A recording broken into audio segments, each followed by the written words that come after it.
We all have I'll let similar you go answers. first. Hey, everybody. Happy Monday. Getting ready to record the listener questions show with the trio. Pam is in Florida, I think. Who knows? She Oh, was. I At don't least. know. Like, am I gonna see her? Like, I don't know. by the way, I'll be in Florida this weekend now. Awesome. I'll be in. What? I'll be. Yeah, I'll be Like in. I in meant to tell Orlando? you, Scott. Yeah. So Oh, dang! I gotta put like. we had we had a change in plans for Thanksgiving. Okay. So now we're coming down to Orlando for Thanksgiving instead Dang. of So doing now, it. hold on.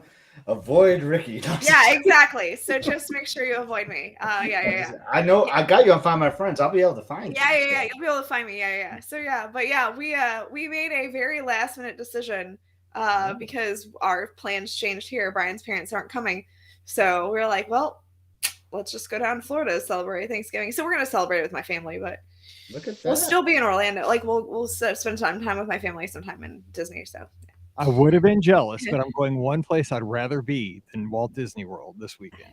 okay, I'm seeing the Osborne spectacle of dancing lights. nice. Heck yeah. Friday night, we're going down to Silver Dollar City to see they're not the dancing lights anymore, but they're the Yeah. Osborne lights. And then high school football, Carthage, Missouri. It's not going to be Carthage after we leave. It's going to be Carnage. So we're going to leave your Man, football. you've been sitting on that one for a while. I thought about that today. I was walking around the lake. I know how your mind thinks. I have a similar mind. You're walking around doing a run or whatever. You think of like all these like fun little sayings you want to say, and Yep. yeah. Now here, wind. The delivery was pretty good. Yeah, I tried it. I guess I'm going to use it for the show. I hear that wind again. Does somebody have a fan on? No, Do you have a fan on? no. I'm telling you, it's my computer. Maybe it's your mic. Are you using that mic? Is that mic hot? That's rubbing against your sweater. That could be it. No, it's not. This That's is not a not. live This is mic. just for. This is just for volume for me. Sometimes like that sounds like your hair. No, it's not. It's nothing. It's my computer. I can hear my computer. It's Maybe it's the really fan loud. on your computer. It could be the fan. It is the fan on my computer. That's what it is. Okay. There's nothing I can do to fix it because I have to set the computer down next to the microphone. You need a Santa for a new computer. Well, yeah, I still don't know that that's gonna make it quiet. So, and I have already talked to Brian about getting a new computer, and I'm having a baby, so Sounds that like doesn't. sounds like the Be Our Guest funds need to Yeah, exactly. sponsor I'm having a baby, so until I can figure that out, I have more money to spend on other things at the moment. So, yeah. I'm just saying Santa needs to bring you a computer. I just love being I love being in the middle of you two, and like Trust me, Santa ain't bringing me no computer. Mike wants Ricky to have a new computer, so I'm gonna spend Mike's money. Exactly. And buy Ricky. It's Ricky who's buying herself a new computer. Santa ain't buying squat. So, and Ricky has a baby that she has to pay for. I know. I have to buy a stroller and a bunch of other crap. Scott and I know. Trust me. I know. It's more expensive every year. So. I know. I'm just saying. I gotta buy a bunch driver's of crap. ed. Like, Yeah, another $600-700 just Ooh. to learn how to get a cheerleading. license. Oh my god, it's just constant. Just here, take my card. Yeah, cheerleading. Like Oh my god, purposely stay away from that. Oh my god, it's ridiculous. Anyway, let's start. So this is number 2194. You gotta hurry, Mike, if you want to be done in like an hour 20. I know. Here we go. Oops.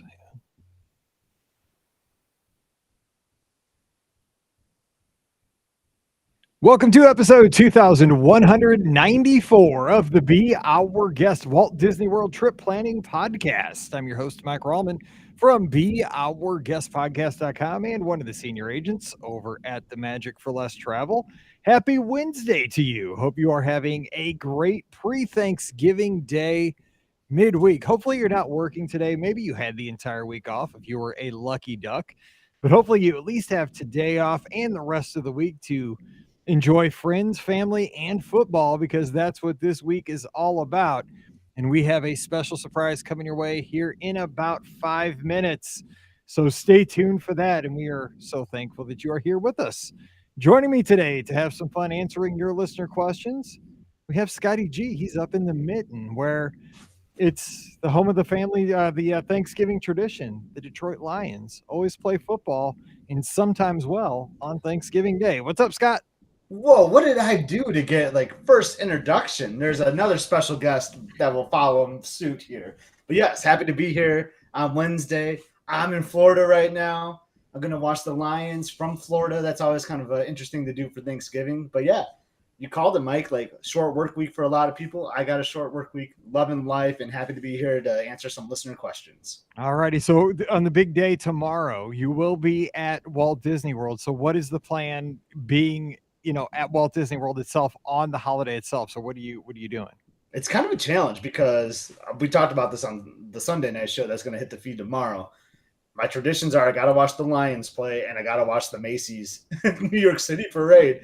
So depending on where we are, if we're in the parks or not, the device will come in handy. I got my YouTube TV so I can make sure I can watch some Lions and some parade while I'm having fun with the family. But I got to make sure I watch both of those. But basically we'll be at the Magic Kingdom having a great time, and then we're going to have dinner at Chef Mickey's of all places for Thanksgiving dinner. I mean, nothing says Thanksgiving like Chef Mickey's. I think it'll be good, right? It's a buffet, so they should have a nice carved turkey. That's probably going to be the same turkey at most restaurants anyway. Yeah. Plus, you get to hang out with Mickey and Minnie in the game. Oh yeah, totally. Yeah. And also, real quick, we mentioned this on Thursday too, so you're going to get a double dose. But watch for marching Mizzou. The Mizzou Tigers are marching in the Macy's Thanksgiving Day Parade this year. We're very proud of that. So watch for my Mizzou Tigers coming down whatever street that is in New York City. All right, joining us as well from down in Atlanta, Georgia. You find her over at themouseforless.com where you can catch up on all your latest Disney news. And there's been a bit in the last minute or so. We have Ricky. Ricky, happy Wednesday. Happy Thanksgiving. Happy Wednesday. And I will also be joining Scott, not necessarily joining Scott, but I will also be in the Orlando area on Thanksgiving for the Thanksgiving weekend after a surprise. So yay, I'll be down there too. And I'm excited. Thanksgiving, now granted, I still won't be in the parks on Thanksgiving, but Thanksgiving is one of those holidays that I've never actually been down for that particular weekend for Disney. Out of all of the holidays and stuff like that, that's one of the few that I haven't. I think it's that and Easter. Yeah. So I'm going to knock one more off my bucket list here. And so, yeah, it's going to be exciting. I'm excited to celebrate the holiday down there in Florida. I'm excited because I was talking to you guys in the pre-show. I mean, I don't get to go to Walt Disney World, but I will be this weekend seeing the Osborne lights. I'm excited for that. Friday night, headed down to Branson because some of the Osborne, now not all of them, but some of them have made their way to Silver Dollar City. So I get to watch those on Friday night because our high school team, Francis Howell Vikings, 12-0, heading down to Carthage to take on the 11-1. Whatever they are. I can't remember what they are. Carthage Cardinals. What they are is they're in trouble on Saturday at 1. So we're going to drive the extra hour down by Joplin. So we're going to, drive most of the way to Branson, drive the rest of the way to the football game on Saturday, watch a little high school football, and hope that we make the state finals for the next weekend at Mizzou. So it's going to be a fun weekend of football, fun, and Christmas lights, Osborne lights, and I promise you, I am not getting on Time Traveler at Silver Dollar City. Matt Parrish told me I had to ride it in 3028. That thing is, I am too old for anything that puts you in that many different axes at one time. It's all good. It's fun. I haven't actually ridden it, but that looks like a really fun coaster. It is fun, but your body is not meant to go that many different directions all at once. Like I rode it because Mallory was with me and she wanted to ride it. It was just us three. So I was like, fine, I'll do it once. It's a coaster that spins like Primeval Whirl used to. It's like one of those, this is like Wild Mouse or whatever. But it's also going upside down through loops at like Mach 10 speed at the same time. Sounds like amazing. Oh my God, I didn't know which way. I couldn't walk in a straight line for like 4 hours. We went to watch the Harlem Globetrotters do a show after that. Like in my chair, I felt like I was in the rough seas on the Fantasy. It was crazy. Anyway, so those are my plans. Happy Thanksgiving to everybody getting ready to dress the bird tonight, get the stuffing ready. Let's do that. But hey, speaking of Disney Cruise Line, we have a special announcement, and we're going to do this right now for two very special listeners. So let me get this, make sure we get this right here, because we have two awesome listeners. Their names are Carter and Callie. Now, they listen to the podcast, and we appreciate them very much. Carter's 7, Callie is 5. So they're, probably two of our more passionate listeners on the younger side, but we appreciate our kid listeners. And I don't think they know this, but they're there's more to Disney Vacations than Walt Disney World. Now, Walt Disney World is fun because Mickey Mouse hangs out there, Minnie Mouse, Goofy, all the characters hang out at Walt Disney World. But sometimes Mickey and Minnie and all their friends, they like to go see the ocean. They like to go places where it's a little bit warmer and where you get to see the sunset over the ocean. And so those are called Disney Cruise Line ships. Now, here's the cool part for Carter and Callie. You guys, Carter and Callie, are going to get to go sail with Mickey and Minnie on Disney Cruise Line here very, very soon. Not only that, you're going to sail on the Disney Wish, which is the newest ship in the Disney Cruise Line fleet. It is so new, in fact, none of us three have even been on the ship yet. No. None of us. We are going to do a podcast cruise on this ship. That's how cool it is in July. But none of us have sailed it yet. So you're going to beat us to the Disney Wish. You're going to have an amazing time. You're going to get to have a meal in that frozen restaurant with Olaf is going to be in there. You got the Marvel restaurant coming your way. What other things are they going to get to do on this cruise real quick? Let them know. They're just going to be able to have so much fun, and they can eat ice cream if that meets their diet. I don't know if they have some dairy allergy. There's going to eat it all. There's going to be unlimited ice cream that you can have, and like you hit it, Mike, with the start. The characters, yeah, they leave the park sometimes to go sailing on these ships, so you get to hang in the same place where Mickey and Minnie are, and you see them all the time. They're all over the place on that ship. I'm excited. I kind of wish I was going with you, Carter and Callie. I'm really jealous, and I hope we have the best time. Yeah, and a little birdie told me that they worked hard. They actually saved up about $60 one day. They had a neighborhood lemonade stand to put towards their cruise fare just so they could get this started, kind of start a fun. I like entrepreneurial kids, kids that are out there hustling, making it happen. So Ricky, give them some advice. They're going to get to go on the Wish. What do they need to make sure they know so that they're like, when they go into, maybe they go into the kids club and they'll be like, hey, look, I know this stuff because I listened to the Be Our Guest podcast. Ricky said that we need to what? I mean, I think you're going to need to go down that slide to go to the kids club. First of all, that thing looks awesome. I mean, if you're not taking advantage of that, like every time, you're doing it wrong. So, I would go down the slide. So I definitely think you need to do that. I think that you're going to need to ride the Aqua Mouse, which sounds like a really fun little coaster thing. It's a water coaster type thing. So that sounds amazing. And of course, you have all the great shows that you're going to get to see too. So, I think that you're just going to have a blast. I mean, those kid clubs, let me tell you, they look so fantastic. And I am supremely jealous of anybody who gets to spend time in those. So I think hanging out in those kids clubs are going to be where it's at for you too. So you're going to have a great time. What's funny is with Disney Cruise Line, I'm sure this is the case, and I think I've seen this in my training, is that they're not meant to just keep the kids in. They're so cool that they have to keep the adults out because there's not enough room for everybody to do the cool stuff that they keep in there. And it's only for the kids because there's not enough space for everybody. So you get all the cool stuff like that slide Ricky talked about. Yeah. I mean, come on now. Like I wanted to slide into my stateroom. I just want to slide into dinner. I want to, I'll slide everywhere I go. I'd love to slide into the podcast seat right here every time we do a show, but it doesn't happen because I'm an adult. You're a kid. You're going to have fun. So in February, you guys are headed out to sea. You're going to have to let us know what you think. I know you're going to love it. I know you're sailing with Grandma. I talked to Grandma earlier today about this announcement. Talked to your mom. You guys are going to have a blast. So I'm very excited for you. Happy Thanksgiving to the family. Thanks for letting us tell you guys about this. And don't be a stranger. Let us know what you think. And excited for the family. You guys are going to have so much fun. All right. So before we jump into the first listener question, the questions are coming in here live on Facebook and YouTube as we record. I guess the elephant in the room is that there was a little bit of news last night right before bed because I go to bed early. Like the dog looks at me, it turns 10 o'clock. Riley looks me dead in the eye like, Mike, it's time for bed. And I'm like, Riley, you're so right. It is time for bed. And then boom, right before that, the announcement comes out. Iger's in, Chapek's out, and everybody that said, I'm never going to be on Twitter again. I'm on Mastodon. I'm on Hive. Everybody was back. I mean, right. Boom, everybody, I'm never going to be on this account again. Boom. Every person was Everybody was back. Yeah, exactly. I mean, I had never had so much engagement on my account as I did in that last hour before I literally fell asleep. So We could talk about this. To me, I'm a wait and see kind of guy. Iger's job is still to make as much money as possible for the Right. company. That is his job. He's there for the shareholders. Nothing has changed in that aspect. Iger, I Right. think, looks more long term than Chapek. Chapek was very short term. Make that thing. So we will see. Ricky, you said you had a few things you want to get off your chest about this, and then we'll rock into the question. So I think that the biggest thing, of course, everybody's like, I hope this brings down prices. And I'm sorry to tell you, this is not going to bring down prices. The toothpaste is out of the tube, as they say. It's not going to happen.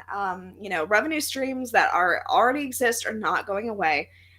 So they're not going to lower the price on a one-day ticket now. I know that they had said that they're going to change the prices on the 8th of December, and yep, that's still going to happen. So don't look for things like that. But I do think that what this has done is it has definitely increased morale for not just the theme park goers who, trust me, I know we've all seen, like, a lot of people have said, you know what is happening, what's going on here, how come this is X, Y, and Z is going on, that kind of thing. And I think it will help to make people get more excited about their Disney vacations again. I think creativity is going to be coming back again. I think that that's something that has been a little lacking. A lot of people had problems with D23 and what was and wasn't announced. Yeah, we had the upcoming potential stuff, but that's not really like concrete. So, maybe some of the creativity will get to come back. But I also think that it's going to help cast members. A lot of cast members I've seen, people who used to work for the company on Twitter and all that saying, that things were a little bleak. Some of them even left because of how things were. And so my thought is that I think the cast members that work for Disney are really going to get kind of rejuvenated with this. And I think that that's going to be a really good thing. I think that's really a big change that you're going to see is there, that they're going to feel the energy of having, Bob Iger back. So I think that like you, it is a wait and see kind of thing. And trust me, it'll be interesting to see what happens in the next 2 years, because that's how long Iger has right now. And I don't think he's going to stick around much longer than that. Yeah, it'll be really interesting. But for those who are hoping that pricing is going to decrease, I very much hate to tell you this, but it's just not. It's not going to happen. So I want to put that out there. Like, it's just they're not going to cut revenue streams. Like, it's just not going to happen. That's part of the issue is revenue. So that's just not going to happen.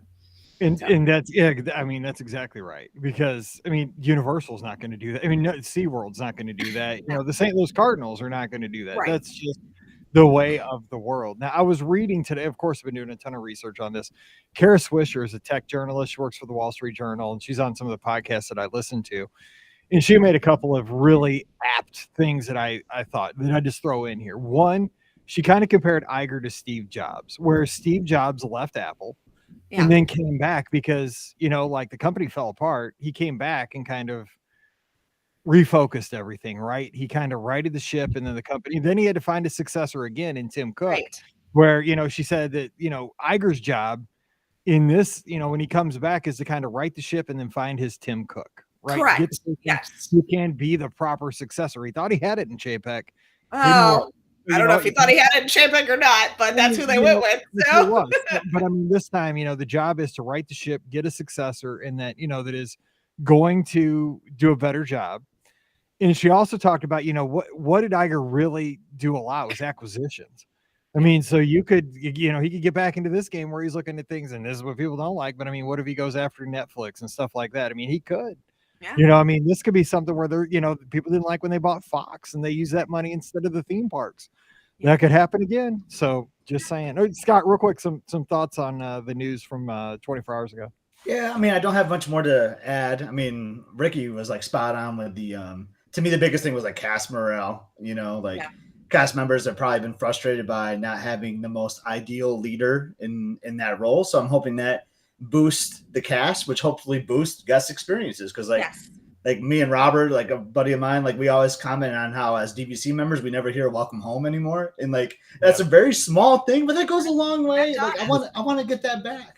And so I just think I I had nothing really wrong against Bob Chapek, to be honest. I think I've said that several times on the show, but sometimes you just need a leadership change. And, he was dealt a really rough hand. He was February 2020 comes in during the start of this global pandemic. Like, that is a hand I would not want to be dealt if that was me. So, and I mean, he handled it the best he could. I know there's things I agree with, don't agree with. I mean, you could just go on and like criticize a lot of things, but I think time for leadership change was made. I mean, not to go down too much like on this, Mike, but now we get to see what Josh Tomorrow is all about, because I'm actually not into that guy. I think, now he can try to prove himself. I think there's going to be more shakeups actually with Bob Iger coming in. I wouldn't be surprised to see other leadership changes that come with this. Maybe Josh's hands have been tied. Maybe he does have creative ideas that Chapek just shot down from a leader standpoint. So there's a lot of things to see there, but overall, I think the general positivity from the fans is going to be a good thing. And for the cast, especially, that's what I really want from the park side. And I agree with you. I think that this is tomorrow's test. I've said that I felt like his hands have been tied for a while. Yeah, people are like, well, he's in charge of the parks. And it's like, well, yeah, but you still have to listen to your boss. Like, if your boss is telling you that you have to do this, like, you still have to do it, like, unless you want to not have a job anymore. So, you got to find ways to, like, do both things. So I'm in the wait and see camp for tomorrow. But I think you're right. This is definitely like his test. He did great things for Disneyland. So I'm really hoping that, now that his hands maybe won't be tied anymore, he can continue to do great things for, the overall. Yeah. And of course, this will be a conversation that will continue over the next weeks, months, for a long time. And Friday show, just so you know the topic, just so you can, as you digest the turkey tomorrow, listen to the live show from Sunday. Friday, what we're going to do is we're going to talk about if Iger came to the three of us and said, I'm going to name you the CEO, the chief executive officer of guest experiences at the theme parks. What 2 or 3 changes would you make immediately that would not affect revenue streams? Because we're going to take revenue streams off the table. We're going to not say, oh, we're going to cut the prices of the tickets by 20%, or we're going to do, because the thing is, that's not reality. The thing is, like, one of the reasons I think they brought Iger back was that Wall Street was losing confidence. Oh, yeah. I mean, I own 1 share of Disney stock.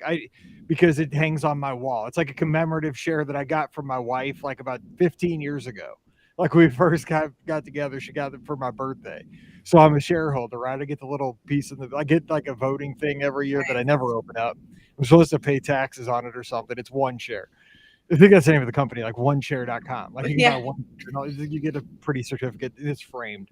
But the thing is, like, the stock was at its lowest point, like, in 2 decades, a couple of weeks ago. Now, that's what catches your attention. So they had to make a change for the stock market. It wasn't just people are complaining because they're waiting too long for Splash Mountain, And I think a lot of it is going to be for things like Disney Plus and for things like the movies, which have definitely been languishing within the past few years. I mean, I don't look. Let's be honest.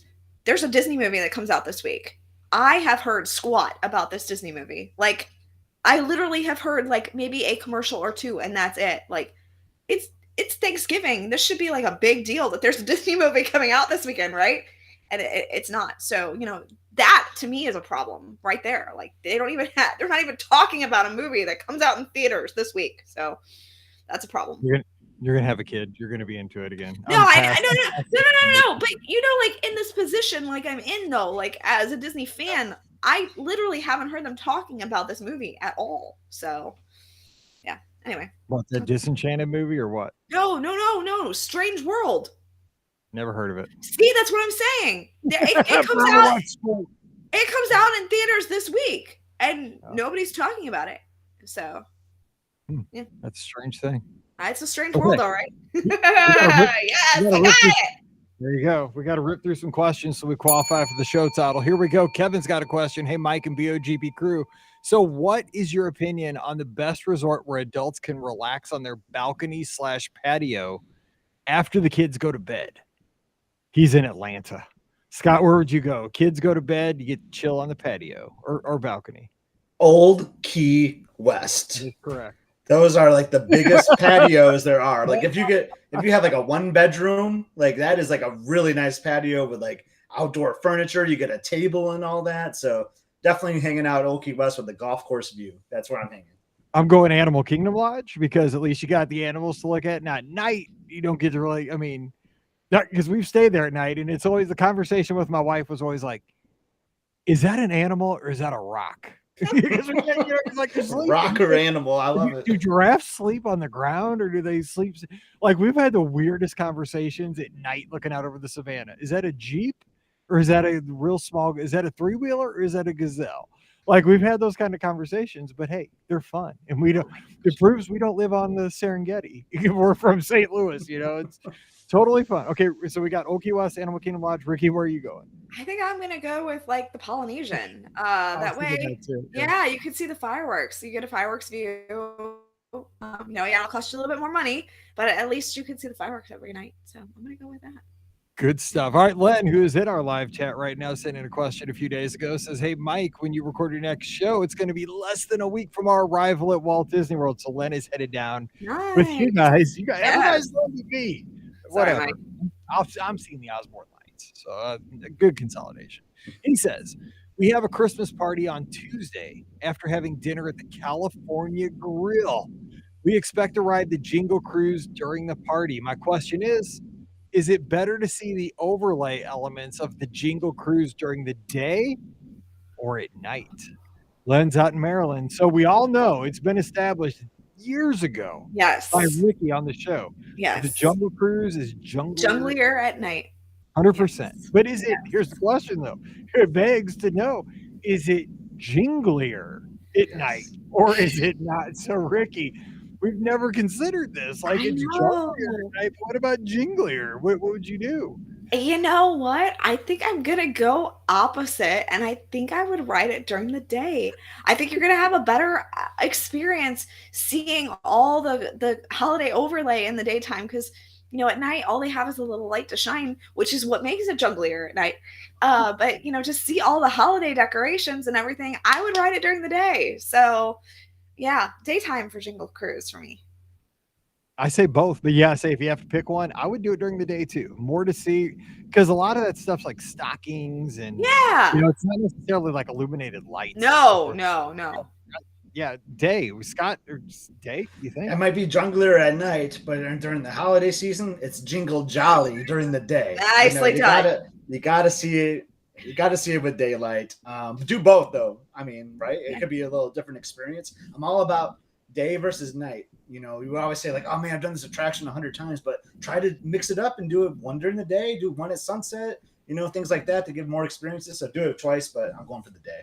I like it. All right, Diane in the live chat, she brings up a good point about that movie Ricky was just talking about. She says, Disney needs to give out the McDonald's toys if they want to create interest and excitement for Strange World. First of all, somebody's been listening to Jim and Len the past couple of weeks because they just been talking about McDonald's and French fries as I've been running on the treadmill, killing me on the treadmill on a Monday morning, talking about French fries and McDonald's. Nice. But yeah, that's right. I mean, I know that I think they fell out of favor with that McDonald's / Disney relationship. They went back because I think they're doing it for Black Panther right now. So I'm pretty sure. I'm pretty sure. Well, Scott just reposted his thing with the toys from the 50th anniversary. So that's from like 2 years ago. Yeah, it wasn't the 50th, I don't think. But yeah, no, but they did do 50th anniversry stuff, and they just brought back the toys from that one that was ill-fated. Because they didn't have they had like all 50 of the toys there because I mean some people got all 50. Yeah. I mean, I was just trying to get the 3 like Halloween buckets. I know. God bless you if you're trying to get all 50 toys. That's a lot of Happy Meals. That's a lot of Happy Meals. Yeah. Or you could be like me and I just like call the manager and be like, "Yo, what's your inventory? Can you put it to the side for me?" Nicely done. And all I spent was like $6 to get 13 toys. That's the Scotty G method right there. Oh, Scotty G, you could have just gone to deals at the mall. They could have all been like 50 cents by Friday. Scott's got this cool place in his mall that I'm dying to go to. It's like it's kind of like Five Below, but even more below. Anyway, Kate's got a question here. She's in Buffalo, New York, which She Oh, may still be under like one and a half uh, Josh Allens of snow, apparently, because I was watching the Weather Channel. They quit measuring it in inches and feet. They started measuring the snow in Josh Allens. And I think the guy's 6'2". So, and I was so mad that they moved the game to Detroit because I was like, this game is going to be awesome, man. I love watching football in the snow. But when there's so much snow that you can't even get to the seats, I guess you yeah, have to move the that's a games. problem. yeah. Anyway, hope you're okay.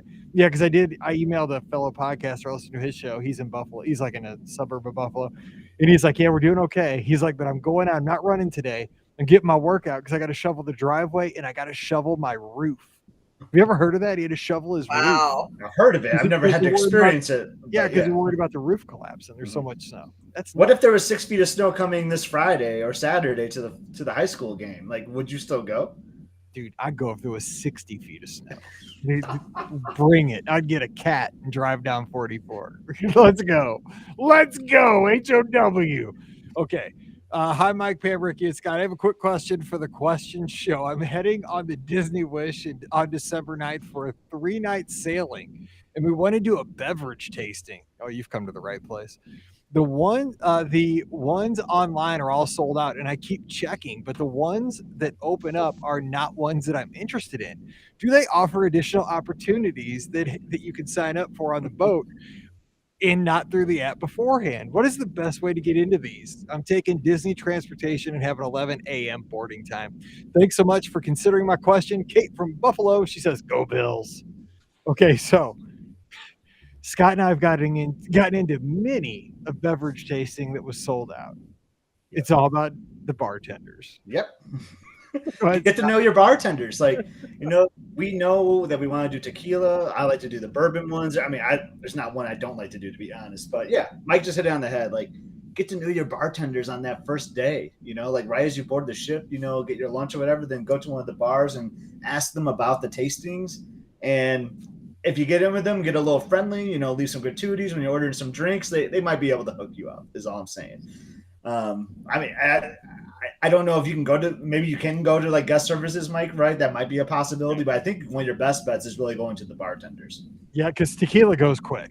It's a margarita / tequila tasting with Disney Cruise Line, so that one goes like soup. It's usually the first one gone. And so, first thing I would do is go to guest services immediately upon getting on the ship and ask at guest services if it is sold out. Here's your backup plan. Find out where it's going to take place. Like, is it going to be, in this bar or that bar? Then go to that bar and find the bartender, and then you give them a sob story. You're like, oh, I came on this cruise, and like one of my favorite things to do is the margarita tequila tasting. Like, I've done it before. It's the greatest thing ever. We have such a good time. Can you hook me up? And usually, like, man, we'll set you a place, and Yeah. they'll take your card and They'll take care of it because like there's an auto gratuity on that, and like you Yeah. want to take care of them. So it benefits the Them. bartender if you Yeah. can attend it. So I mean, we haven't missed one yet. Knock on wood. So, knock on wood. I've been blocked out before. But Kate, go Lions on Thursday. Y'all forgot they're playing the Bills. That's right. Okay, Caitlin's got a question. It says advice on room preference versus change in reservation. Hey, Mike, and the rest of the BOGP. This is my first trip to Walt Disney World, so I'm trying to work on my game plan. I was hoping to get advice on room preference for staying at Coronado Springs. I'm currently booked for a water view room, and I was looking at Casitas 4 and 5, as well as Cabanas 8B. Priorities would be for a good access to transportation and probably good access to the lobby, since I assume that's where a lot of the food options are. Bonus if we're close to the pool. However, I heard on the podcast that you guys prefer staying in the Grandestino Tower. Are the rooms that much better? The price is about $66 difference per night, which adds up to about $462 extra. Are there concerns about difficulty getting down the elevator in the morning due to the mass number of guests trying to get on transportation? I don't want to add stress to my trip, especially in the morning, and transportation around the parks is a concern for me. Thanks for your time and helping me plan my trip. Kate is in Bellingham, Washington. So we're going to the other side of the country. Very cool. Okay, so great question, though. Great. And Scott, you've been all over Coronado. Ricky, have you stayed at Coronado? That's actually one of the resorts I have never stayed at. I was planning on staying there a couple years ago, but then that was during COVID, and they bumped me up to staying at the Grand Floridian. So I was like, I'll I'll stay at the Grand Yeah. Floridian. Thank you. Yeah. Yeah. That works. Smart move. Okay. Yeah. Sir, Okay. yeah. It's like Scott going to All Star Music and ending up at Animal Kingdom Lodge. Exactly. What? Yeah. You know, it's like, okay. So I've stayed at Coronado many times, and I do. First of all, the elevators, Scott, would you agree? Not an issue in the morning. Those things are they're plentiful and they're fast. They're very fast elevators. They're efficient. They get the job done for sure. I wouldn't worry about elevators. Yeah, so you're not going to have to worry about like, oh, I got to wait 10 minutes for an elevator like you might at like a Ramada, during a busy time. So that is not an issue. Would you pay? Okay, so think about this. She has a water view room. Let me just ask you this, because you've done both. Would you pay $462 extra to stay in the tower over a water view room in the casitas or the cabanas? Great question. So this is the way I wanted to work back, because she asked about preference, but I wanted to work back from the tower versus the outer rooms. So the tower is gorgeous. I love the tower. It's newer. There's lots to see in there. I mean, it's just a really pretty resort. But I'm kind of old school, Mike. Like when I think of Coronado, I think of those outer buildings. I think of the ranchos and the cabanas and the casitas. Like as much as I love the tower, I rather stay in one of those outer rooms because it just brings back memories. It's like nostalgia for me in a way. And I would not pay the extra $400 I would stay at Casitas 4 because that's my favorite building in all of Coronado. So here's my take on it too. The rooms are almost the amenities in the Grand Casino Tower are deluxe. I mean, you're getting very borderline deluxe amenities in there. However, you say this is your first trip. And I always say, don't go big on the first trip because then you can't go bigger on the next trip. So what I would do in this case, stick with your water view room. It's going to be beautiful. The rooms in the non-tower buildings are awesome. They just, they've refurbished them. It's been a little bit now, but they are very updated rooms. They're super nice. They feel deluxe as well. Again, remember, this is a convention hotel that kind of has a upper, clientele that's used to traveling. So you're going to get a great room no matter what. Now, here's the question, because Scott, she wants to be, she's looking for good access to transportation. So there's bus stops around the resort. There's 4 of them. So there's one in front of the tower. Then there's one for the ranchos, one for the casitas, one for the cabanas. So you're probably going to be fine there either way. I prefer the casitas for a couple reasons. One is that they, in both of these areas, will have a private pool, but the casitas are a little bit closer to the dig site feature pool, which has a great snack bar / pool bar. It's got hot items. It's got empanadas, which rock. It's got a great margarita. But the casitas also has its own health center. So like if you want to like run on the treadmill, they have treadmills in the casitas and they have the one in the Grand Casino Tower. There's 2 fitness centers at Coronado. So that's a big deal for me. I just like the vibe of the casitas, and you're really close to El Centro, I think it's called, at Coronado. So, Scott, would you go cabanas or would you go casitas? I'm going casitas all the time. Anytime I stay at Coronado, that's the building I always hope for, and I always end in the ranchos, which is fine. Yeah, I mean, the ranchos are in the middle of nowhere, but it's beautiful though. So even if you got the ranchos, that's fine. But casitas would be my number one because Mike just hit a lot of it. You're close to El Centro. That quiet pool, one of my like top. When I think about, I've taken thousands and thousands of photos at Walt Disney World. But when I think of like photos I've taken, there's one in particular I've taken of that quiet pool. That's one of my favorite photos I've ever taken. I'll share it actually after the show. But the quiet pool at the casitas is so awesome. And that's probably where your room would be, right? Looking at one of the pools. And those are just gorgeous rooms. And Mike said you're not that far away from the main pool of the Dick site either. So Casitas 4 is a great location and highly recommended. You'll have a great time. Yeah, casitas just it's at night too. There's something about the lighting in the casitas too. So good. Yeah, I want to go there now.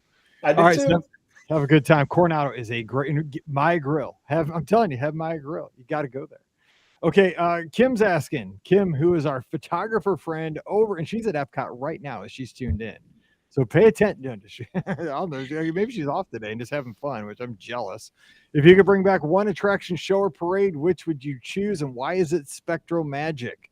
Nope, that's my answer, because I'm just feeling the love for the crazy clown-looking trumpeters at the beginning of the show. That gave me nightmares, but then the rest of the show gave me joy. So that's my choice. Spectro Magic tonight. Even though I love Illuminations, I'm just feeling Spectro. Scott, what are you bringing back? I'm bringing back something I never experienced, but I miss this type of old time attraction. I want World of Motion back instead of Test Track. Old Like, school. Man, like bring me back like a slow moving omnimover ride, like through time. Like that's that edutainment that's missing in Epcot these days. Like, I mean, Test Track is whatever. It means nothing to me. Well, I mean, it means something, but it's not as much because of Radiator Springs out of Disneyland. True. So I want to gut Test Track and bring back World of Motion. I'm with you now that I've been to Disneyland. That's the whole thing is like it ruined Test Track for it. Like, Yep.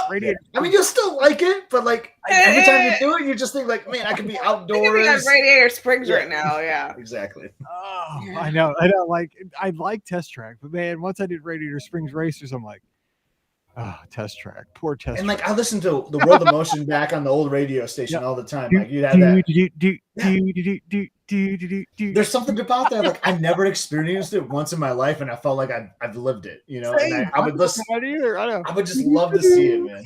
I know that's great music. That piano, like do do do do do do do. It's so good. Scott and I are brothers, and it seems like it's humorous. Like you hear the story, it sounds like really funny. Yeah, it does. Yeah. So I think there's more entertainment in that than Test Track, if you ask me. Oh God, yes. I mean, I can go faster than that in my Jeep with the top down on the highway. I mean, so really, it's way more dangerous in my and Jeep. with Tron coming, like we're getting our Tron element over at the Magic Kingdom. Yeah. Like I you know what? If Bob Iger can do this, I'll kiss him on the lips. Like I'm kissing Bob Iger. That's gonna happen. I don't know if you heard that, but here we go. Wow. So if Bob Iger transforms Test Track into Radiator Springs, you're kissing him on the lips? Is that what I heard? Okay. Yeah, if security will let me close enough. But yeah. I mean, yeah, why not? Why not? What about you, Ricky? What are you bringing back? Yeah, he just resigned, by the way. Yeah, he did. He's like, I'm out again. Sorry. I just scared him off. Yes, exactly. No, I think, honestly, I'm bringing back Figment. The original version of Figment. I have such fond memories of that attraction.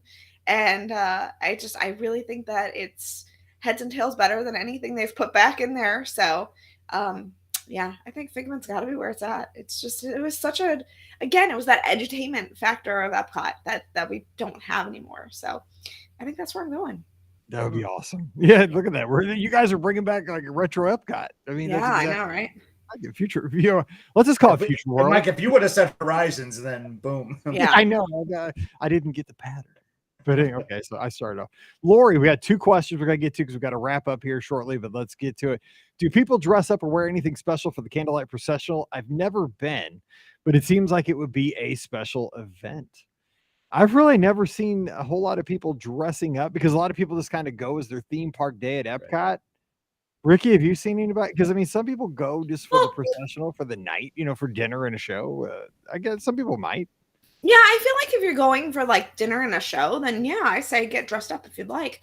But no, for the most part, it's theme park. Attire is kind of what you're gonna see. So, but yeah, I mean, there's nothing wrong with getting dressed up if you want to do it. Go ahead. That'd be awesome. I would totally. I would love it. Yeah, I would love to see people dressed up. Yeah. Usually it's just me with like a t-shirt and like mustard stain from Beer Garden. That's. Just had to say, like, I mean, I'm sorry, but that's gonna be great though. When you're dressed up, people are gonna point at you and be like, "Oh, is that like a Disney executive?" Yeah, exactly. That's tomorrow's narrator. Yeah, exactly. Like, bring a script with you. It could just be like a printout of something. Okay, Chad's got the last question of the day. He says, "Hey, gang, I mentioned this before about the Magic Kingdom Halloween party. They did not let you walk down Main Street when you enter. Have you heard if they're going to let you walk down Main Street for the Christmas party if you enter at 4 p.m.?" I always appreciate all you do and enjoy the 5-minute episode with Mike and Scotty G. Thanks, Chad. So has anybody heard? Are they're going to bring people? I mean, they should. Like, I mean, again, these are the things that drive me nuts. Like, there's a reason for it, though. I know, but it's the show. They're trying to in and out people. I get Well, yeah, exactly. So they have made people backstage. But it's a lot easier to funnel them through that way. So because when you're walking in, it's a lot easier to funnel you in and go that route than it is to funnel everybody out that way and then make everybody walk that's going to the party down Main Street. So plus they don't start decorating Main Street USA until it hits like that 7:00 time spot. So you would be walking down and seeing nothing fancy anyway. Like, you wouldn't see the projections or anything like that. So you'd still be walking down a regular Main Street USA. So I think that they will continue to have you go down the side path for the Mickey's Very Merry. I'm So going to be in an interesting situation here. I just thought of because they do that, right? Yeah, yeah, and there's normally like something like a gift, right? Maybe like you right. get a cookie or something back Cookie, yeah. there. Yes. Because last time I went, it Yeah, was like I went to a media one, and they handed me a yeah, cookie on the backstage yeah. little path, and yeah, but I'd rather go down Main Street. So I'm going to be in an interesting situation. you two are going to laugh at me, all right? But I have a Tony's reservation for our Christmas party, like at 4:30, because I haven't eaten there in 8 years, eight or I like nine it. I years. like Yeah, Tony's. It's been a long time since I've and eaten at Tony's and I too. just think about the food. Like, I mean, I love Crystal. I mean, it's an option I just haven't thought of in a while. So that's what we're going for our Christmas party. And it's at 4:30. So that's Okay. going to be interesting when I enter the park. Like, I'm going to be like, but I'm going. Actually, no, that would be before. Would that be Before it. before? That's Okay, before it. that would Yes. be before. Okay, so I'll be Yes. good. Okay. You'll be For good. some reason, I was thinking like they're going to funnel you after like No. Tony's. Okay, I'll be all right. You'll I'll be be in in a a good safe spot. situation. Okay, You'll be I'll be safe. able to get to Tony's still. All right. You'll still be able to get to Tony's, yes. And then get my cookie because that's the most Yeah. important thing. I gotta get my cookie. They Yeah, gotta get you started, right? I mean, Yes. that's like the starter cookie, to get their Yes. engine rev. That's Exactly. what I kept thinking. Okay, I'm real gonna quick, have my spaghetti and meatballs first before my cookie. one last question because it's about New Year's Eve. Real quick, hey Mike, Oh. great name by the way, Mike from Miami, Florida. Here he says, I've tried searching but can't find much information on New Year's Eve events at the resorts. I saw that California Grill's having an event for $700 a person, which is a bit rich for my blood, but it's already sold out. He says, anything else going on? I currently have a Disney reservation at 8:30 p.m. at Citrico's. Will they let my wife and I hang out to see the fireworks from the Grand Floridian? Any help or insight you guys can give? Mike down in Miami. First of all, dude, $700 a person, almost my heart stopped when I read that. I mean, like, oh my dude, I don't know what. I mean, Goofy could be feeding me like filet mignon. I'm not paying $700 a person for that. Sitting on top of Spaceship Earth. I mean, not even California Grill. So I'm out on that. Citrico's, I mean, Scott, you love that place. You could hang at the Grand Floridian, like in the common areas, as long as you want. I've watched fireworks from there many times. Yeah, so but it's different on holidays. So I remember staying at the Polynesian for 4th of July one year, and they had it roped off. Like you had to prove that you were a resort guest to like be on the beach to watch fireworks at the Polynesian. Yeah. So they might do something similar at the Grand Floridian and in some of those areas that like I think about by Gasparillos, right? You kind of have a good view That's of the where I was castle. thinking. Yeah, that's where I watched them. They might rope that off for Right. resort guests because if Right. it's anything like what they did at the Polynesian. And unfortunately, you won't know until you get there, which is kind Right. of the hard part because you don't know what the policy will be. I mean, you might know like the day before, like if someone on social media, because they'll kind of like they'll let guests know the day before, like, oh, you'll need this wristband if you want to watch New Year's Eve fireworks from the resort. And then with the 2-hour cancellation thing now, you could cancel your reservation if that's what you really wanted to be there for. But I wouldn't cancel because Citrico's is awesome. When I saw Citrico, I was like, oh god, Scott's here, got to do that for you. Yeah. Okay, cool. All right, so Ricky, we won't know anything for New Year's Eve here for probably another sad. I mean, it's already almost December, but I mean, they've talked about a few things, but I mean, yeah, they're pretty. I mean, Disney's really bad about sharing like holiday stuff like that. So they usually don't share a lot of it unless it's like a event, like a $700 event where they can make a lot of money off of it. They usually don't share like what they're doing until it gets much closer. So or like the foodie guide to Flower and Garden Festival will probably come out next week. You know exactly. what I'm saying? Like, Yeah. Months in advance, so you know what kind of Pop-Tart you can get in. Actually, Durban. I was surprised. It was a week before the Festival of the Holidays before they released the foodie guide for that, which really actually surprised me. I thought they would have released it a long time ago, but they did not. So, but we know Festival of the Arts though, right? No, I thought I said that already. We know the dates. We don't know any details. We saw the foodie guide. No. Yeah, we just got it for the Christmas one, the Festival of the Holidays one. Yeah. Oh, okay. Whatever. So Yeah. Take that back. Okay. Anyway, we're getting out of here, but we want you to get ready to eat that turkey. Have that good meal with your friends and family. Enjoy it, and know that we are thankful that you listen to our show each and every week. We put out a lot of content, and we're just so thankful that you're here when we record live, when you download the shows on the feeds. We're just glad that we have such an awesome community. The Be Our Guest podcast listeners getting out there running, walking, supporting each other. Everybody on social media, everybody that is a part of this show. And it's not just, oh my God, Riley just ran in. She came from the groomer.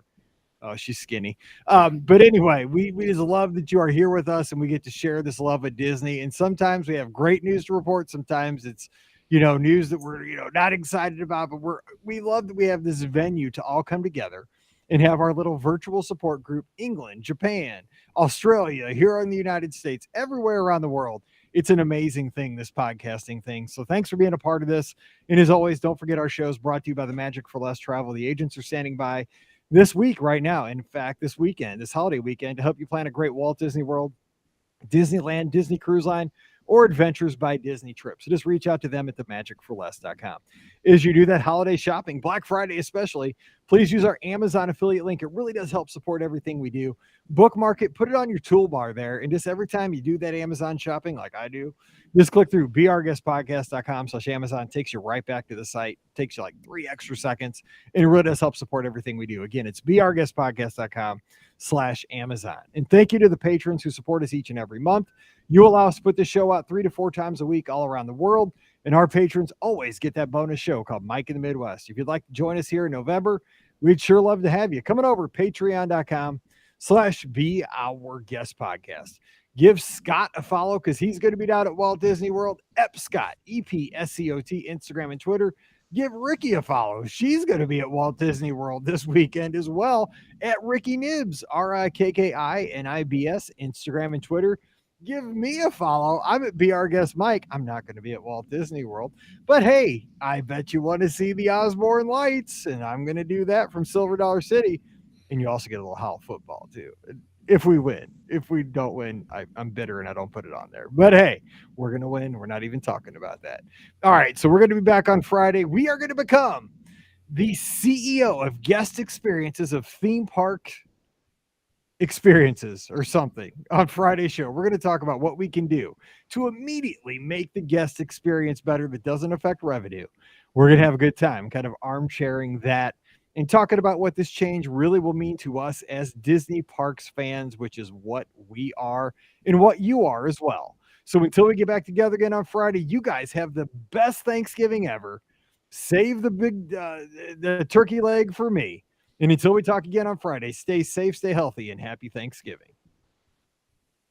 All right, let me say that one and we'll get rocking on that other show. Nope, wrong. I don't know why that wrong folder always pops up. I want to put this in voiceovers. Episode 2-1. Was that 9-4? Don't know. I think it was. And it's edited. Not going to mess with it. Dun, dun, dun, dun, dun. Fulton, we will bowl when I get there. I don't know when I'm coming back to Indiana, though. All my friends moved out of Indiana. And Mallory's not doing competitive right now, so we're not going to be at Jam Fest this year. She's doing high school. All right, here we go. So 2196. You were almost 2200. Here we go.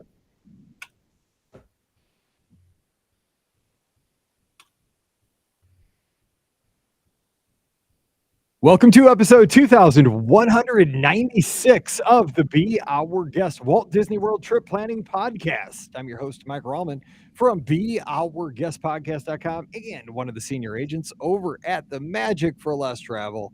Happy Black Friday to you, which does that even exist anymore here in 2022? I think it's been Black November. All the sales have been going on since, I don't know, before Halloween. So if you are doing that cyber shopping today, good luck. And remember, we've said this for years. Throwing elbows is totally legal for today only. So if you got to throw them as you need them. And get that big TV as you have to have it. So have a good time out there. Take us along with you. So easy to take the podcast. Just go to beourguestpodcast.com on any browser.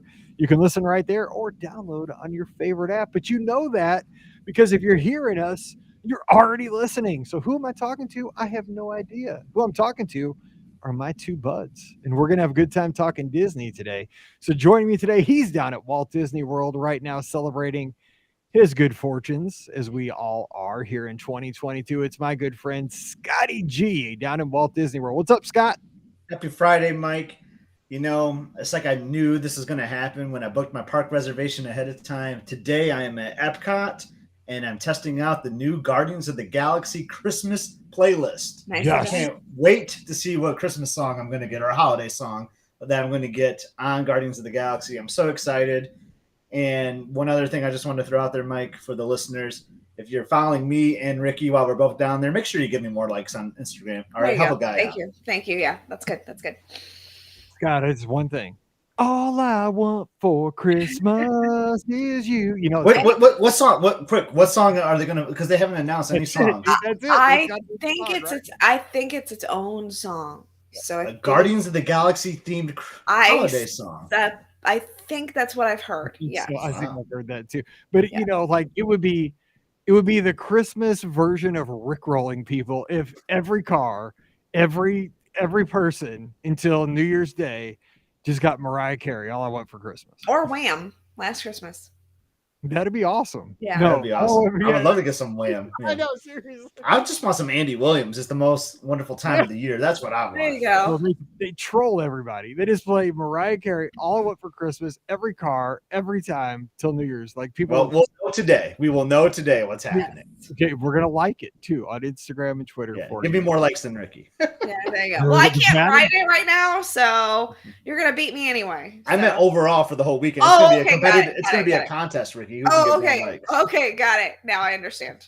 It's the second biggest Thanksgiving tradition besides Lucy pulling the football away from Charlie Brown. It's the Yes. competition between Scott and Ricky. There you Joining go. us, she's also at Walt Disney World right now. You can like her stuff as well on socials. Ricky, happy Thanksgiving. What's up? Happy Thanksgiving, and I would like to officially announce because I actually saw it in the chat and I remembered that I had Thanks, to do that. Betsy. Because we totally Thanks, forgot Betsy. on Wednesday. I forgot it on Wednesday. We are doing the BRS podcast ornament and Christmas card holiday card exchange. Michelle will be once again running the ornament exchange. This is the 14th year. 14 years we've been doing this. Crazy. That is crazy. We're keeping Hallmark in business. I know, right? So Michelle is going to run the ornament exchange. I this year I'm going to run the Christmas card exchange because Taking over from Flo. Yeah. Florence had to bow out this year, so she's gonna be, on a cruise, I think, or something for like 14 days. And I'm like, okay, well, I don't feel sorry for you, so that sounds amazing. But We'll I'm do that taking too. over, so I'll have all the information. All the information should be out already on the BRS podcast Facebook page, Instagram page, all those things. So just go and make sure you look out for that. And the deadline to sign up, by the way, will be on December 1st for both of those. So, like I said, go search out the post on the Facebook page, Instagram page, wherever, so you can get all the details of where to send your invite to participate. But yeah, the deadline for that is December 1st for both. So just a heads up. And at this point, it's crazy. I mean, when I look at my Christmas tree every year, because we've been doing this for, I know. 14 years. Like, I have because I put these up every year. Me And too. like this, this ornament is from Colorado. This ornament is from Texas. This ornament is from George that was in Hawaii at the time. This one, Michelle, who's doing the exchange. Like one of the years was my person, and like I got Santa riding a space shuttle. Like it's like every year. I mean, more than half of my tree at this point. Actually, I have a second tree now downstairs that I put most of my ornaments on. It's so cool. I love it. And Mallory, same. Kids, just throw it out there. Yeah. The kids love exchanging with each other. So if you have kids, like you could, have your kid exchange with another listener's kid, and they Exactly. I haven't done the exchange in several years, and I'm going to commit right now. I am doing the exchange. All right, there we go. That's good. Who doesn't want to get a Detroit Lion for their tree? Yeah, exactly. Or Michigan State Spartan, like a Heisman pose or something. No, you get to say what you like. All right, so today, let's start. So, exciting times. Obviously, we had a little news earlier this week. Weird time to break it. It's Thanksgiving week. It was a Monday night when the news broke. I mean, Well, it was a Sunday right before night. game time. Sunday night. Oh, Sunday. Yeah, Sunday night. Yeah. You're right. It was Sunday night. I was watching football. It wasn't Monday Night Football. Sunday Night Football. And it was a terrible game, I think. It was Chargers and that was a pretty decent game. It was Chargers and the Chiefs. But yeah, anyway, so it was the funniest thing that we kind of talked about this on Wednesday. Everybody that swore off Twitter came racing back on the platform. And I mean, my Twitter blew up. I mean, because, hashtag Diz Twitter, nuts. I Yeah. mean, insanity. And it was crazy because the funniest thing about Disney Twitter, and the thing is, like, we're really positive on our show, and I love that about our community. Nobody really trolls each other ever. We have a Discord that's kind of gone quiet because I just had to stop doing, like, I was getting consumed with work and running and, just social media in general. I had to give up. So Discord, I kind of let go, but I'm trying to bring that back around too. But the thing is, like, in a lot of communities, there's like trolls, right? There's people that just Yes. they're opinionated and just get on each other. We don't have a whole lot of that, and we're so blessed because of that. But the thing is, like, when this news broke, there's very few things in our country and in the world at this point where almost everybody to a person rallies to one I was gonna side. say, could unite us all. In our country lately, like, if there was a seesaw, it's usually, like, both feet are off the ground because, like, it's half and half. Like, half the people are on that side of the seesaw, half the people are on this, and it goes back and forth. And the two sides, all they're trying to do is have everybody jump off at the same time so the other side's butt hits the ground and it hurts, right? Yes. I mean, if you were that person on the playground that got joy out of that, I'm gonna jump off real quick because my buddy's butt, boom, slams into the ground. That's kind of where we are as a society. That did not happen last night, or is that happened earlier this week?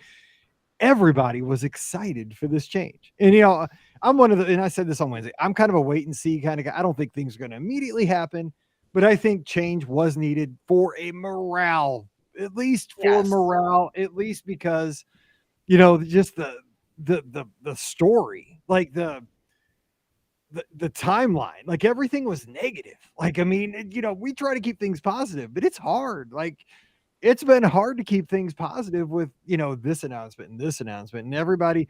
I mean, the joke on Len in I listened to the podcast, Len and Jim's show. I mean, Len had sworn a couple months ago that every story that broke, he was going to give a positive spin to it.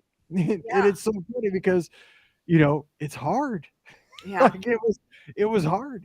But I think that sometimes you just, I'm a very sports centered guy.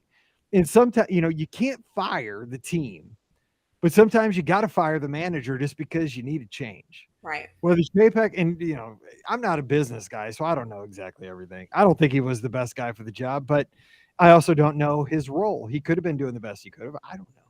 But the thing is, sometimes things are just going in the wrong direction and you have to make a change. And that happens in baseball, it happens in hockey, it happens in business.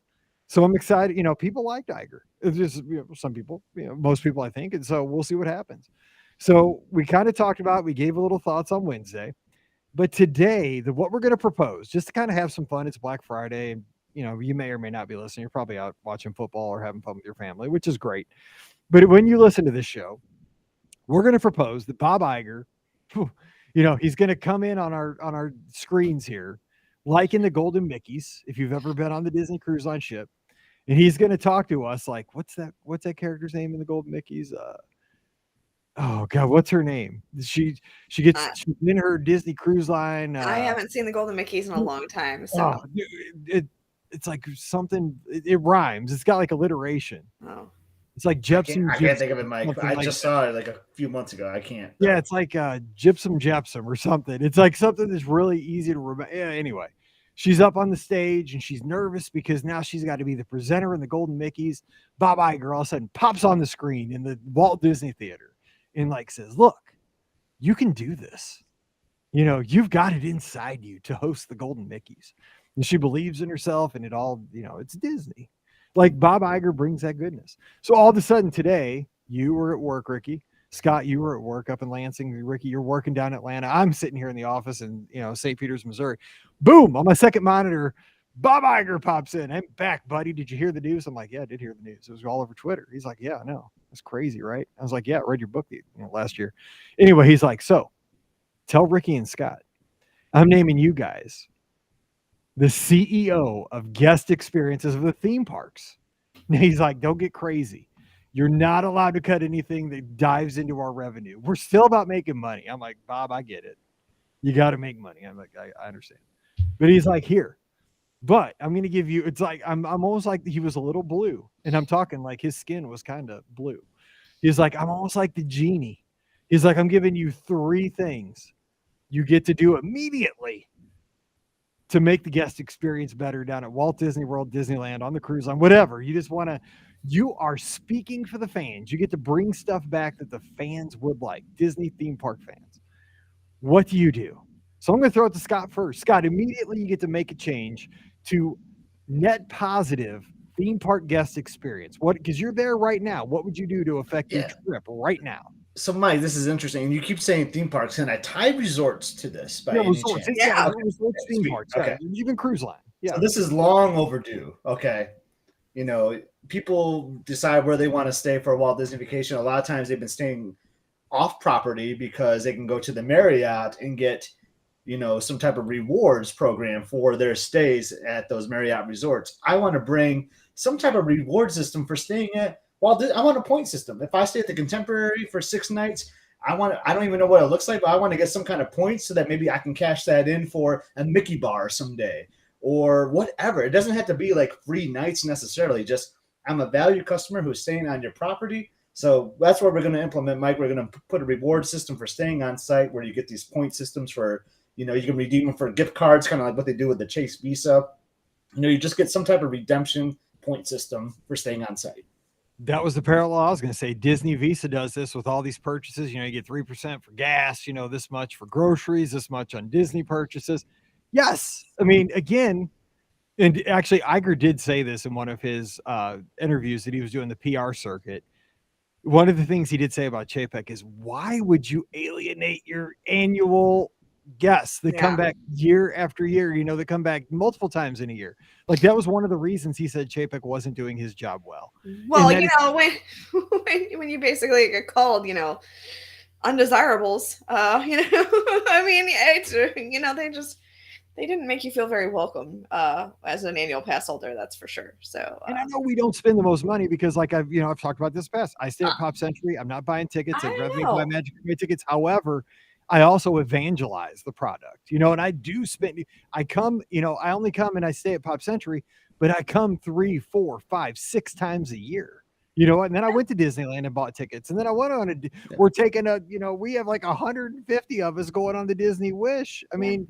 And I'm doing a podcast. And I spend a lot of money talking about your company. You should. And every big hotel chain does this reward system. Yes, like, I just don't understand why Disney can't do something similar. Because I know I personally know friends that will not stay on property and go to the Marriott because they can get the rewards back. You know, like it's just I think it's.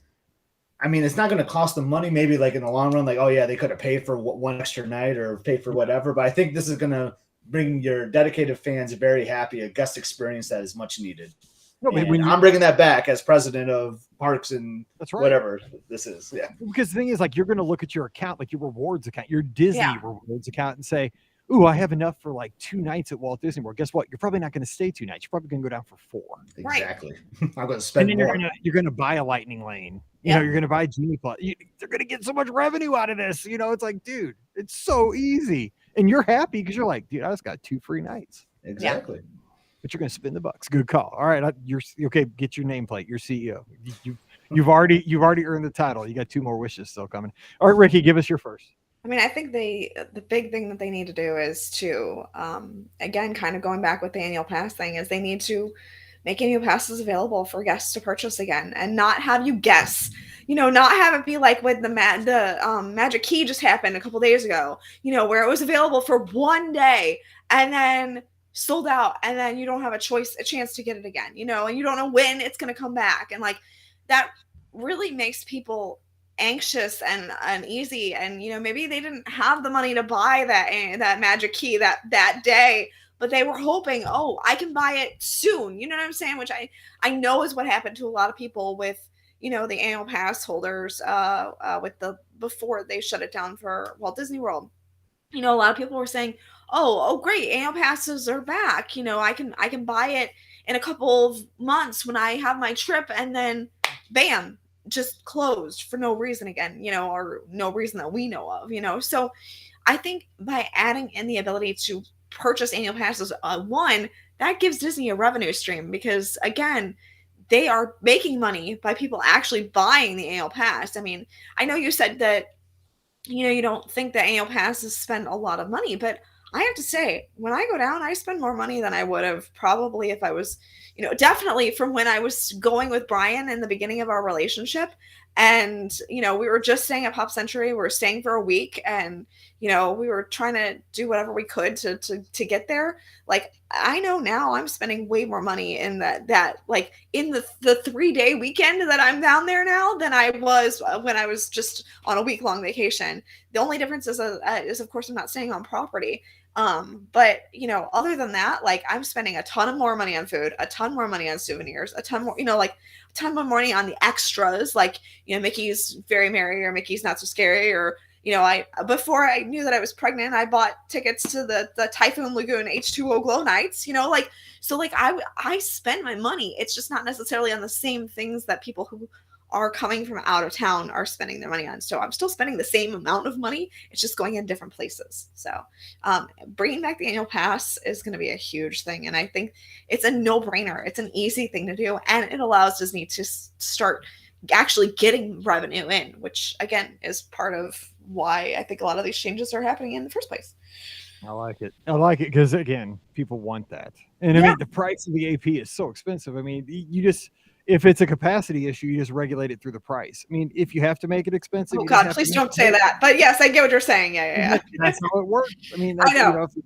if you're selling 10 trillion of them, you just got to raise the price till you I don't know. sell 10 trillion of them. If Yeah. there's so here, mine kind of goes with that.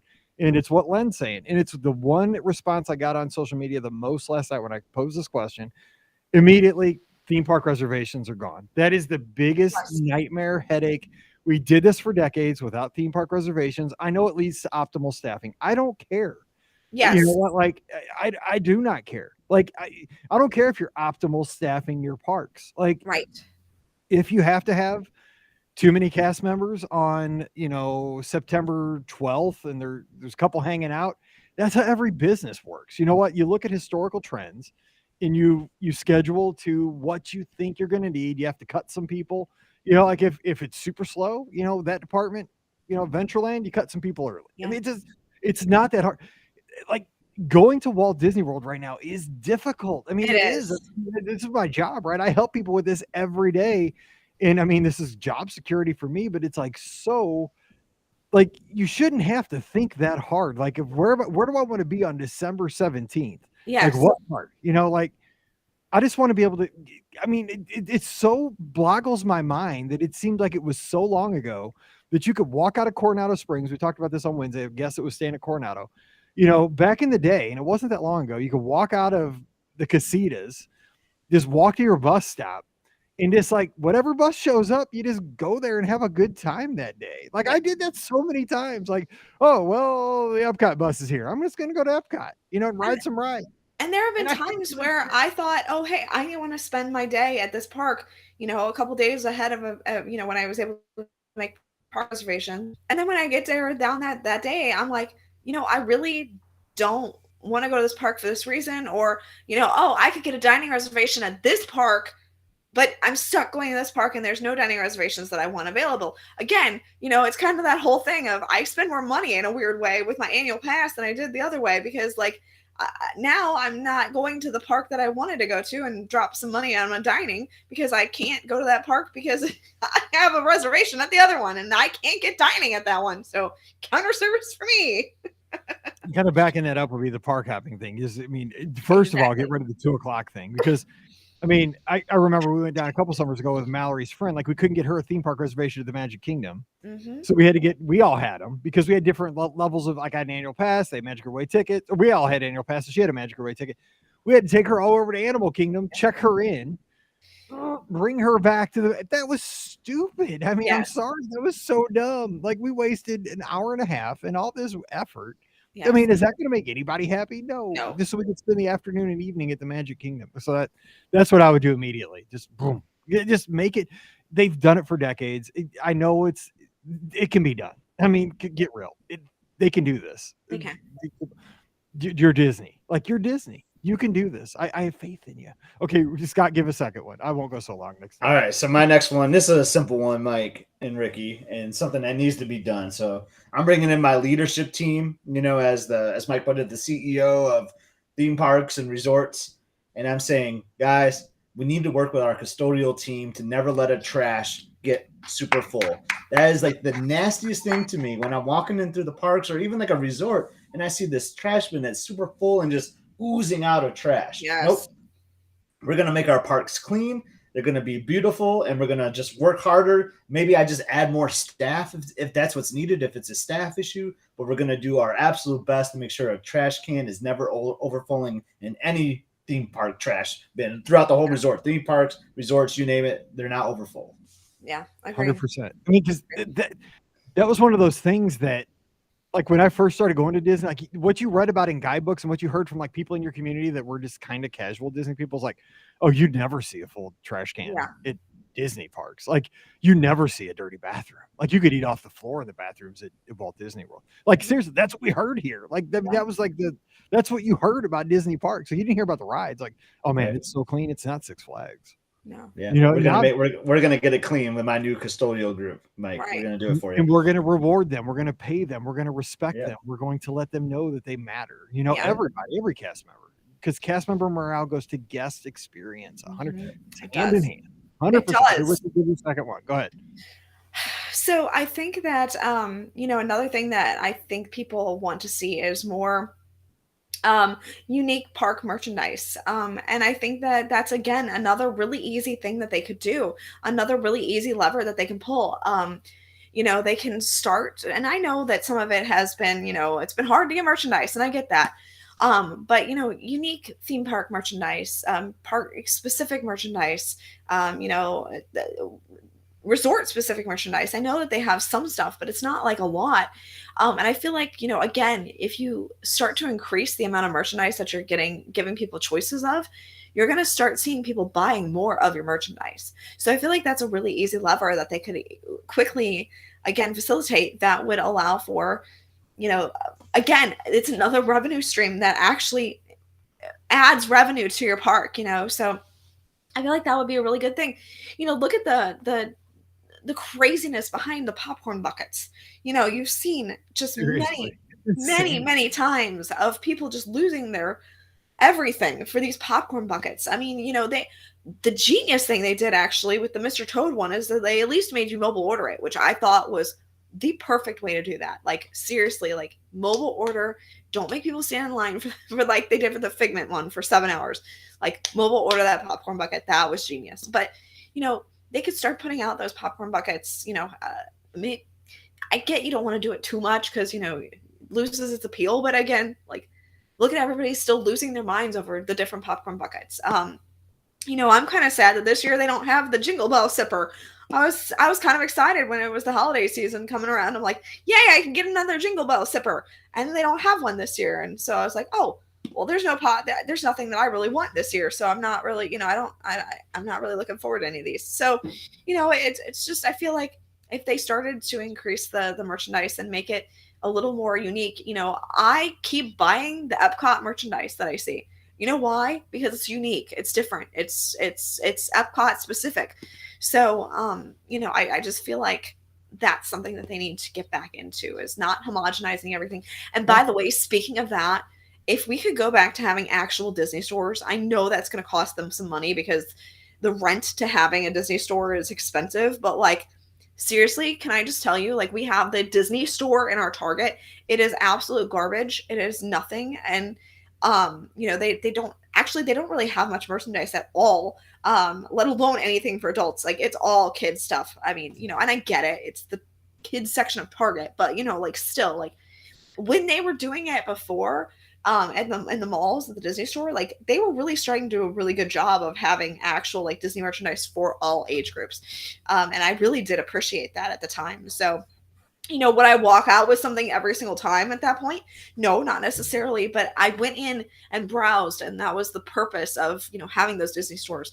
Is I don't really browse Shop Disney very much at all. You know, and I check on Disney dresses every once in a while to see if they go on sale. But other than that, like, I'm not really shopping on Shop Disney, hardly at all. So, you know, but I went to the Disney store every single time I went to the mall.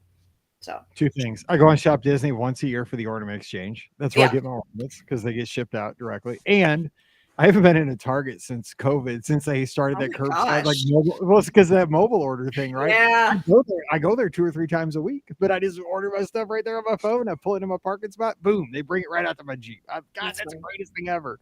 That is the greatest thing ever. Like I know COVID was terrible, but I have not had to go inside a Target in like 2.5 years. They just bring Nice. me whatever I want. It's the greatest. Is that going to be your new thing? Like, so I want to get some Olivia's, but I don't want to go in. Like No, I curbside Right. love delivery for the Olivia's. Curbside resorts. delivery for Olivia's. Olivia's has the thing on the wall that says Mallory, right? That's Yeah. my It does. I like It it. does. I love We got Olivia's. the Mallory salad. I would be like those Reggie Bush commercials for Wendy's. I'd be like living in Olivia's. Like, dude, I'd be like red shirting at Olivia's at this point. Like, I love it. Like, they couldn't get rid of me. I'd be like a biggie bag. Yeah. At Olivia's. Okay, my next one, real simple. Magical Express. I I'm mean, telling you, I work as a travel agent. You want to make the guest experience better? My number one question that I get every single day. How do I get from the airport to Walt yes. Disney World now? Every day, all day. That's my question. Just bring it back. Even if you got to charge $10 each way, $20 each way. If you got to pay for it, you got to pay for it. But you know what? You want to make people turn cartwheels and backflips? Yep.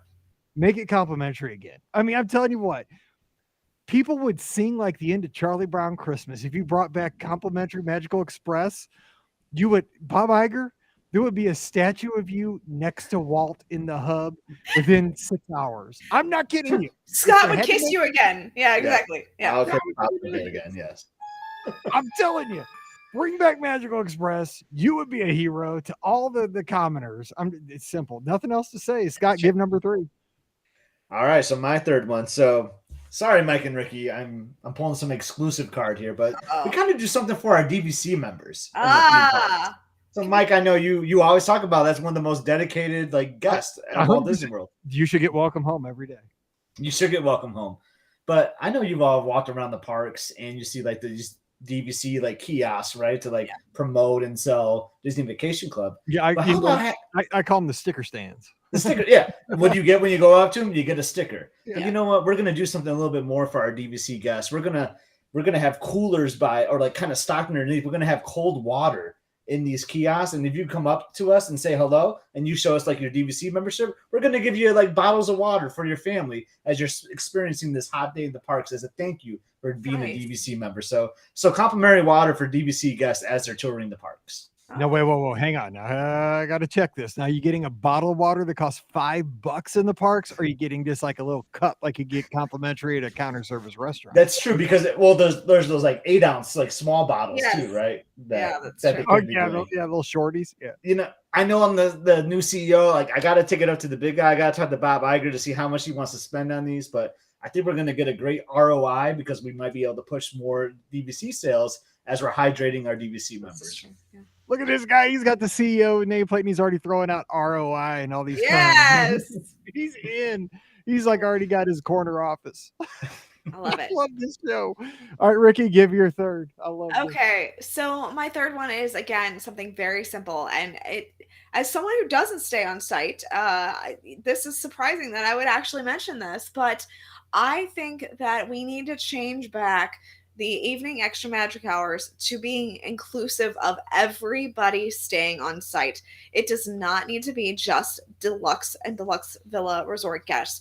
It should be everyone. Everyone should have an equal opportunity if they're staying on site to get to experience extra magic hours, because there's absolutely no reason that it should be just for deluxe resort members. There's just not. I mean, I know that the parks are pretty dead, for those members who are staying at those resorts, for those hotel guests, but like it wasn't that bad before when it was everybody. So bring it back for everybody.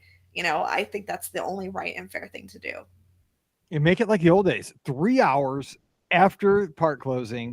That would be ideal, but I mean, again, that costs money. So, you keep it the same way it is at least, but but you're going to drive more people to stay on, because the biggest thing people ask is, what are the perks to staying on property? You got a good point. Yeah, you got a good point. Yeah. And your Magical Express that you're going to bring back. Right. I mean, exactly. It all gets back to it doesn't cost them money. It makes them money. Yeah. I mean, it's just how you look at it. Okay. It is. Final thing, because today's show's going to be a little shorter because obviously people are, having the holiday weekend. My last thing is immediately announce one e-ticket in one kind of like C or D ticket Yeah. attraction for all 4 theme parks. Because what is the thing that you're seeing on social media is lines. Like, I Yeah. mean, the lines are long. And you don't solve that with Genie Plus. You don't solve that with lightning lanes, individual lightning lanes. Those are just band-aids. And Yeah. those are just people buying their way through a problem. The way you solve lines is more attractions, more things to do in the theme parks.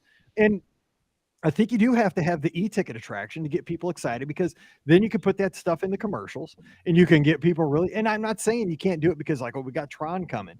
We got Moana, coming to Epcot. So what? We 2 more in every park, because, and I know it sounds like I'm like wanting the Eisner Disney decade again, but I am. I mean, how exciting was it to be a Disney fan during that time? There was always something. There was a new hotel. There Heck, was a new attraction. There were new theme parks. I even mean, a it was couple of years awesome. ago was exciting. You went to D23, you had a bunch of stuff announced. Now, granted, a lot of it got cut because of COVID, and we're definitely not getting all that Epcot stuff we were supposed to be getting. But like, that was still an exciting time. Like, you were like, yeah, I'm excited about all this stuff that's coming, and now there's like nothing. So Get yeah, I people agree. jazzed. I mean, travels Yeah. back, seize the day, take the momentum, take the risk. I mean, look, Universal.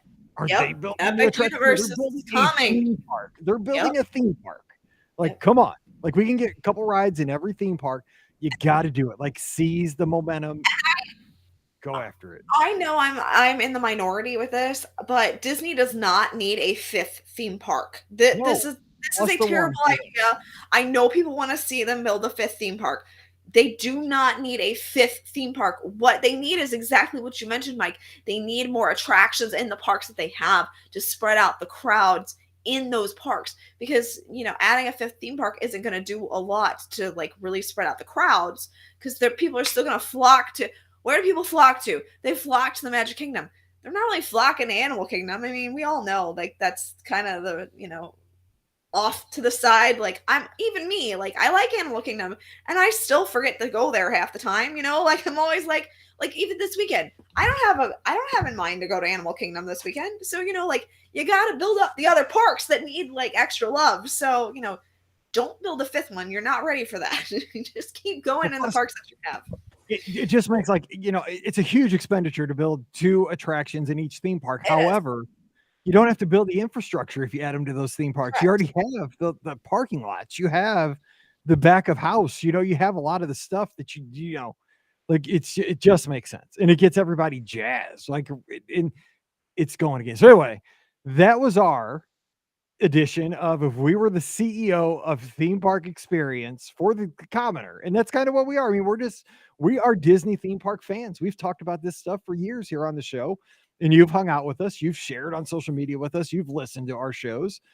We're all in this together. So now we want to hear on social media this weekend what you would add. And then if we have a live show Sunday night, we may or may not. It's my birthday and I'm going out of town for the football game.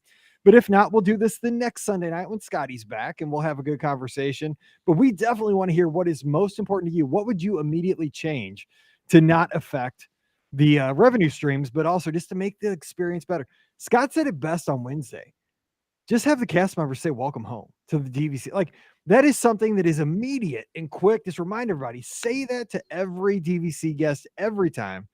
It makes a difference. Or just any guest, like, because you don't have to be DVC for that to be your home, right? I know, because mean, I've stayed DVC, and I'm not DVC, like, but sometimes I stay like in a villa just on cash, Mhm. and like I hear it, and it makes me so happy. Like, I love it. I know. Like, I feel like I'm cheating them, but like I love it. It makes me Or happy. even just saying like hello to every guest, like when I come through the turnstile, like just like a nice little greeting as I enter the Magic Kingdom, because sometimes you're using your Magic Band, it gets like all like clustered, and all that, and then you just go by and no one even acknowledges you. Like, I like that. Hey, I hope you have a great day today at the Magic Kingdom. Just like those small little things. For me personally, I think a lot of guests will be the same way. It just goes a long way, right? Absolutely. All right, so we're going to wish you a great holiday weekend. It's still continuing on here on Black Friday.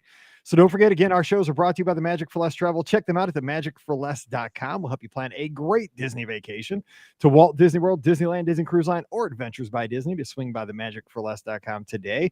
Also, again, please use our Amazon affiliate link as you do that shopping this holiday season. It really does help us out. I know I say that, but it really, really does. So if you could bookmark that, put that up on your toolbar, and use it as often as you shop, it just takes you right back to the Amazon site. It's beourguestpodcast.com/Amazon. And a special thank you to the patrons of the show. You guys are awesome, and you support us each and every month. You get that bonus show called Mike in the Midwest every week, so thanks for that. Coming over and join us, patreon.com/BeOurGuestPodcast. Follow Scott on the social media again, Epscott, EPSCOT. Ricky's at Ricky Nibs, RIKKINIBS. I'm at Be Our Guest Mike. We're going to have lots of content this weekend, so make sure you're following us. We may or may not have a live show on Sunday, so follow on the social media. I'll give you a heads up on Sunday for that. But if not, we'll have the shows next week, and we'll have a live show next Sunday as we take your calls, as we do. So a couple of announcements. Don't forget, HOWELLMIZ and Roll Tide. So stay safe, stay healthy, and we'll see you real soon. It's Iron Bowl week. I know. It's your podcast, so I wasn't going to throw in like a little jab at the end or go green, but it's your podcast. Ricky, that was like the quickest rescue break ever. That was quick. Oh, she's still on mute though. Now she's been muted again. That was a fun show. That was actually a really I liked that. A tight, fun show. Now she's gone. She gone. She gone. It was fun, man. All right. I'm going to, oh, she's coming back. Hang on. So we'll tell her Happy Thanksgiving. Happy Thanksgiving, Diane. I would love you always being here. All right, I'm back. You're back. You're like, oh, gosh. I gotta like change my plans now that Ricky. So, shoot, yeah, Ricky's back. I know. Sorry. I had a pregnancy moment there. I was like, yeah, I just gotta get up. I can't. It was a nice dad. Yeah, man. You were back quick. Yeah. We figure when you gotta go, man. I'm not asking questions. I get it. Oh, I'll get to use Christmas music for the Friday show. Yes. Oh yeah. Finally. You're gonna use the do